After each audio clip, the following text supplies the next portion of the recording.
L'assassinat cette nuit de l'opposant russe Boris Nemtsov. On en parle avec Pierre Laurin. Bonjour. Bonjour. Merci d'être avec nous. Vous êtes spécialiste de la Russie et de l'ex-URSS. Politkovskaya, Litvinenko, Magnitsky, Merkelov, Ezmirinova et maintenant Nemtsov, tous des opposants au Kremlin qui se sont fait tuer, qui se sont fait assassiner. La liste s'allonge. Ne faut-il pas voir la patte, entre guillemets, du chef du Kremlin, Poutine, derrière ces meurtres?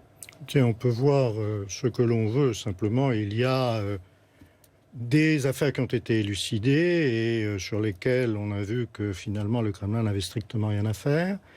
Il y a des affaires que l'on a prêtées au Kremlin alors que c'était visiblement autre chose. Par exemple, l'assassinat de Paul Klebnikov, journaliste américain qui était au contraire un proche, disons, des thèses de Poutine. Donc, c'est très difficile d'inclure Nemtsov dans une quelconque liste, tout simplement parce que si l'on regarde les choses objectivement, Nemtsov politiquement ne dérangeait pas grand monde.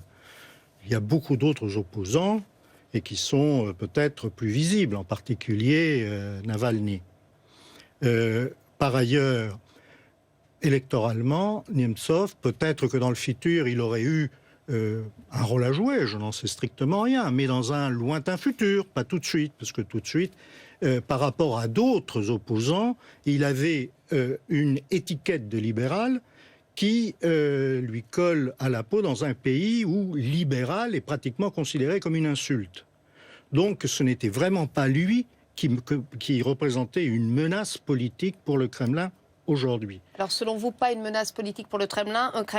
Le président ukrainien Poroshenko, lui, a réagi sur un autre axe. Il affirmait que Nemtsov était un pont entre l'Ukraine et la Russie et que ce n'était pas forcément un hasard si ce pont avait été détruit. Est-ce que justement on peut aller chercher plutôt du côté de cette piste ukrainienne? Actuellement, je le répète, tout est permis. Toutes les hypothèses sont permises. Effectivement, Nemtsov était très hostile aux événements, à l'implication russe en Ukraine.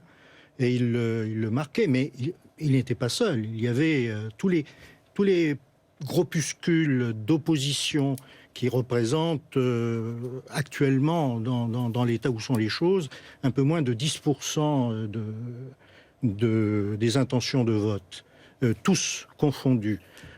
Pour la plupart, ils étaient hostiles à la politique russe en Ukraine, comme ils étaient hostiles à la politique économique du gouvernement russe, etc.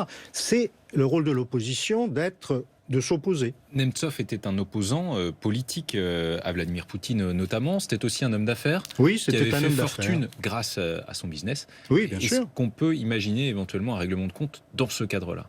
On peut imaginer un règlement de compte c'est courant lié. en Russie, ce genre de... Oui. On parle effectivement des opposants qui sont attaqués ou qui sont tués.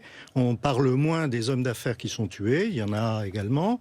Il y a eu, maintenant ça se fait beaucoup moins, mais il y a eu des membres du gouvernement, des banquiers, des grands banquiers de banques d'État qui ont été éliminés. Tout ça pour des considérations qui sont généralement liées à l'époque et même maintenant à des affaires d'intérêt commercial, financier, aux mafias. L'une des caractéristiques des groupes mafieux en Russie, c'est que, contrairement aux groupes mafieux ailleurs dans le monde, qui cherchent d'abord à intimider, qui cherchent ensuite à faire pression et qui tuent à la fin, généralement en Russie, on préfère commencer par tuer parce que ça va plus vite. Merci Pierre Laurin, spécialiste de la Russie, d'avoir été en direct avec nous sur BFM TV. Tout de suite, c'est la météo de Guillaume Séché.